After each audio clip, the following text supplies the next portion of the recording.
Imagine having a boss at a job that you can never really quit. Imagine having a boss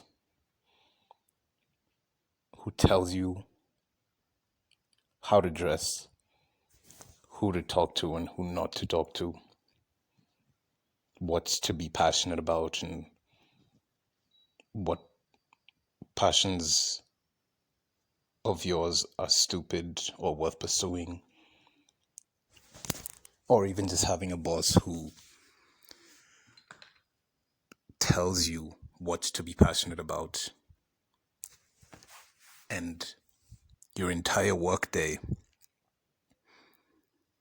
is about your boss pointing out your flaws to the point of pointing out flaws that don't even exist. Now imagine that boss lives with you. In fact, you live in their house. And every day, they make sure to remind you you're only there because of their sake. Because they let you stay there.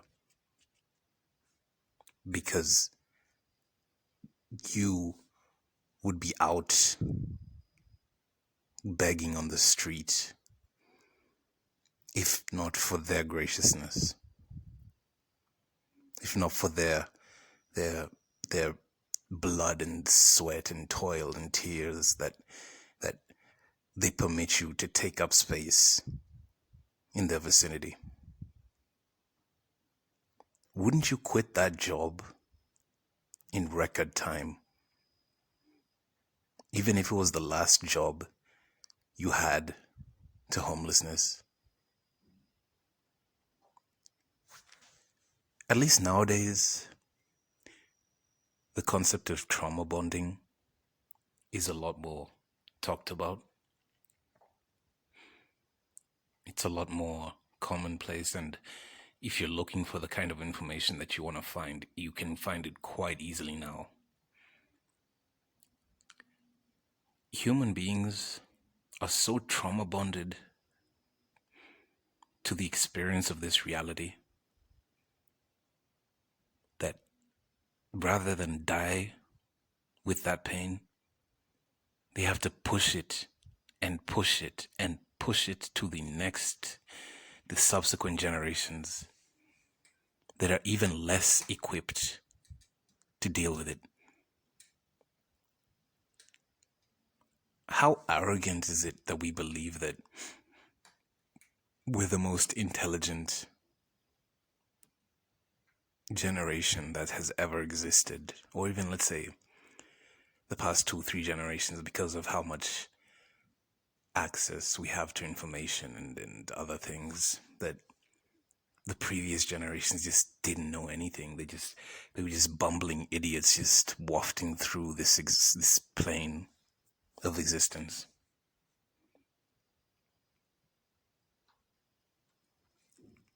If we had records, mental health records similar to what we have from the past 60 years, if we had them for the past 600 years, what kind of story do you think they would have told?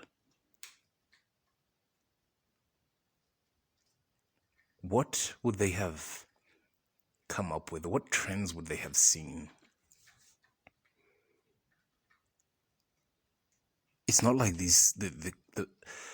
all this discussion about mental illness and mental health right now, they've always been around. They've just taken very different contexts.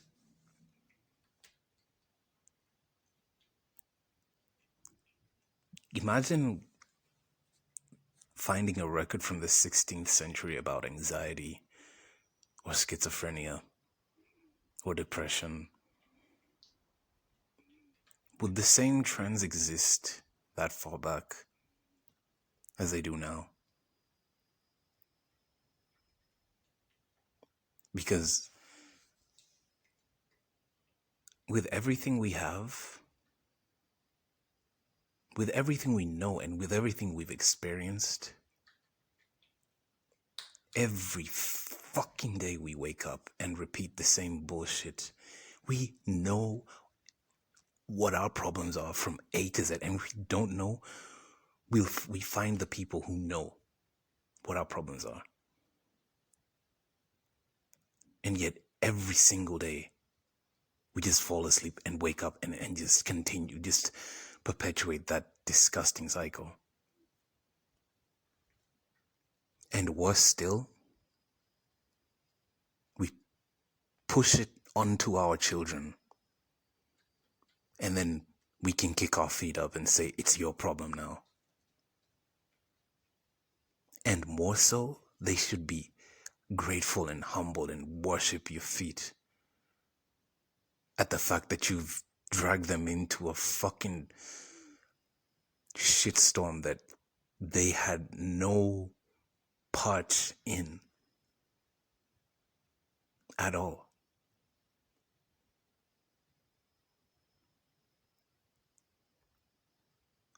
You wonder why this current generation is as fucked up as it is?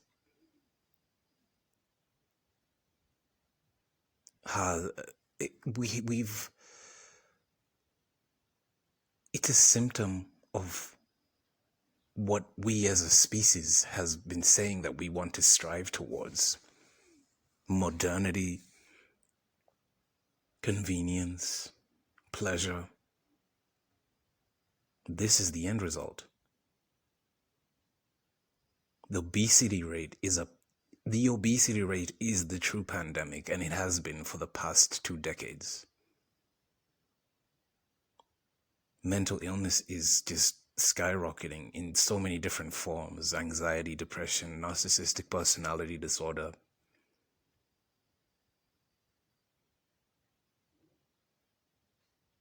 Climate change.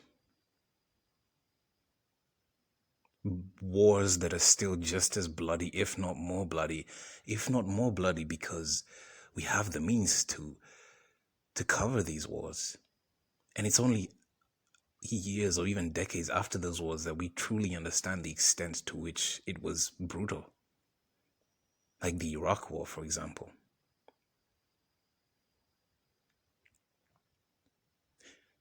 Natalists will see all this and still justify to themselves that their spawn is the one that's going to fix this.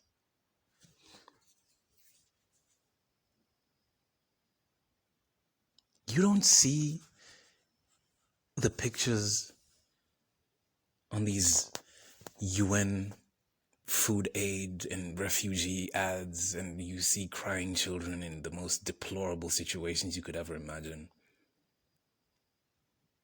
I've said this before, and I'm gonna keep saying it. How do you think those children got there?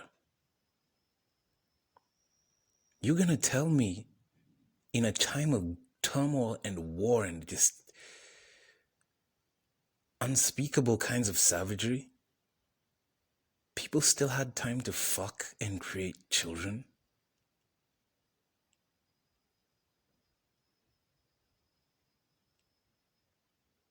To what end?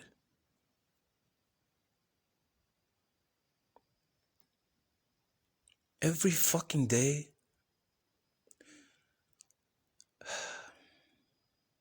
if you were born in a terrible situation, in poverty, had an abusive family, parents, the opposite of a good support system, an abusive support system, I would say. You've already seen everything the world has to offer. If you've grown up somewhat privileged or even highly privileged, you never fucking hear the end of it. You're spoiled brats. You're privileged. You're so spoiled. You know nothing about the world. Why do you talk to those people? Why do you look like that? Why do you do this? Why do you do that?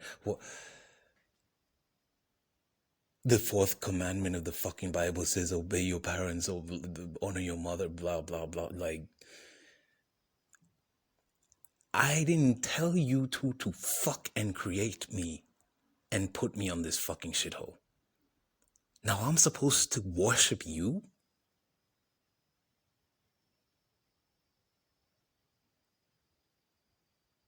There is some sick parasite in human brains that just feels the need to push misery onto anything, especially children, especially unborn children.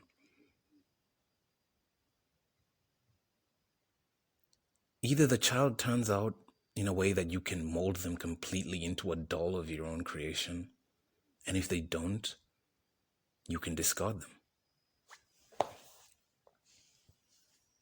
In fact, in some instances, you can even end them.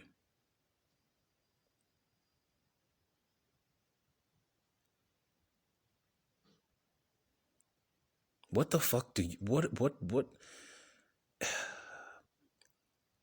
You see the ultra privileged rich kids and you see how out of touch they are with the rest of humanity.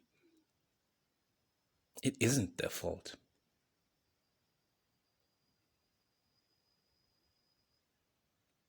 Because that's what a human does when they have everything they could possibly ever want provided to them.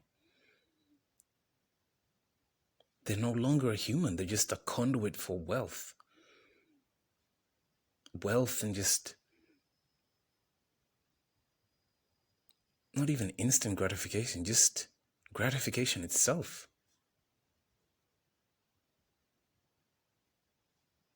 They're so pompous and self-absorbed and materialistic.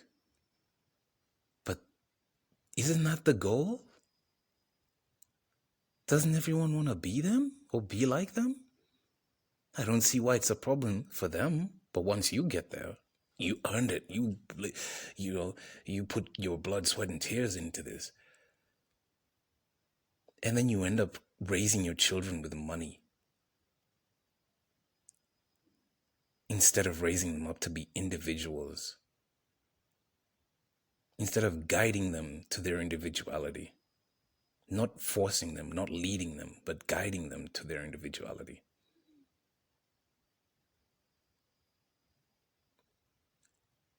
You choose to raise your kids with money and then expect them to worship you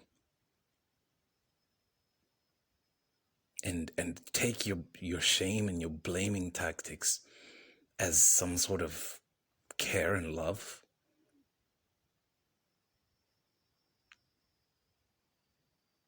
I imagine there's a lot of people right now who would have loved nothing more than never to have existed.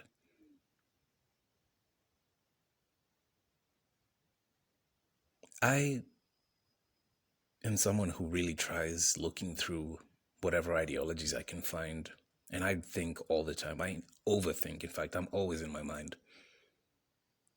That's why I created this channel, so I can actually hear myself for once.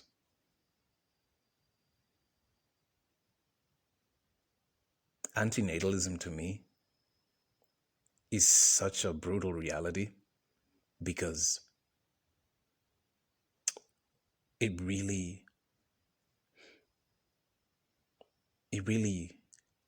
helps you face reality in a way that nothing and nobody else can. You're constantly contending with your own mortality, and that's a good thing. Because once you finally accept it,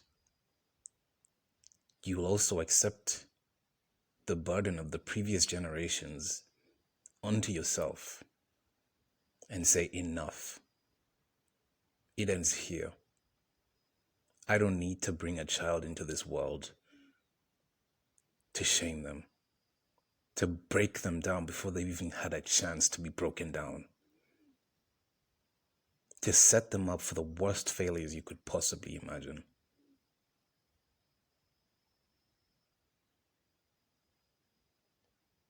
In a perfect world, would antinatalism exist? I'd like to think not. But of course, if you have to bring up hypotheticals and conditionals and imaginary fairy tales, does your argument for bringing children into this life make any sense?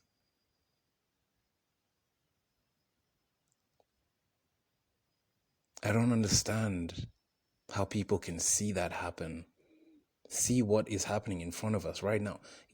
Just as I explained, all the problems that exist today is because we agree they exist today, but we don't agree of when they should be finished. Problems aren't even problems. We make them exist. We make hunger exist. We make famine exist. We make wars and genocides exist. We make poverty exist. But I'm supposed to believe that I'm the selfish one, the unhinged one, the psychopathic one, for saying that another organism should take no part in this lunacy. Another sentient being should never have to take part in this misery. If that's the case, I'd rather deal with the slander. But thank you so much for listening if you make it this far. Please like and subscribe, and I'll definitely keep putting out more content.